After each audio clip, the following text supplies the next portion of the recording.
ఏమో మనకి పెద్ద బొక్క అన్నట్టు చేసినట్టు క్రియేట్ చేసినాడు. బట్ ఆ పిల్లోనికి ఏం కాలే, జస్ట్ పిలిచినాడు. పిలిచిన తర్వాత ఎవరో సార్ చూసినాడంట, వచ్చి తను లేపి ఎన్ని ఏళ్ళు కొట్టారు, పోయి మా తమ్ముని సిఈసి కృపకుమార్ పిలిచండి, వాడికి ఎన్నేటు కొట్టాడు, వాడి హ్యాండ్, వాడి లెగ్స్, వాడికి చీక్స్ చూడండి. చూసిన తర్వాత మీరు మాతో మాట్లాడండి, మాకు ఏం జరిగిందో మాకు చెప్పండి. మళ్ళీ మేము ఇదంతా మాట్లాడడానికి వెళ్ళింటే కాలేజ్లో మీరు ఎవరు అన్నారు. ఎవరంటే మీకు తెలీదా? మేము స్కూల్లో మా పిల్లలు చదువుతున్నది కదా, మేము వచ్చి ఊరోళ్ళంతా వచ్చారా మీ కాలేజ్కి?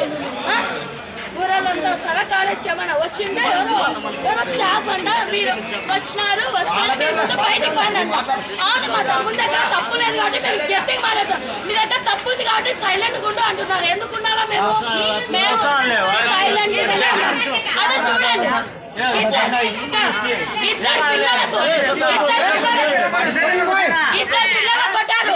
అదే ఇంకొక పిల్లని కొట్టే మా తమ్ముడు కో ఎడ్యుకేషన్ కాబట్టి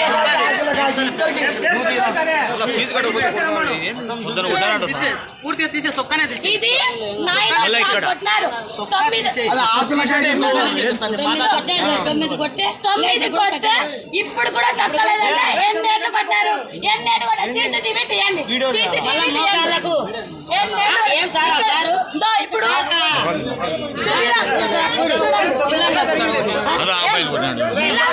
పిల్లలను ఉండాలనుకుంటున్నారా, తప్పాలనుకుంటున్నారా?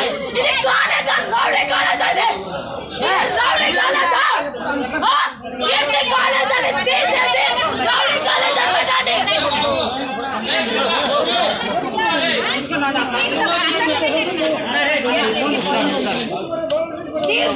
కీర్తి కాలేజ్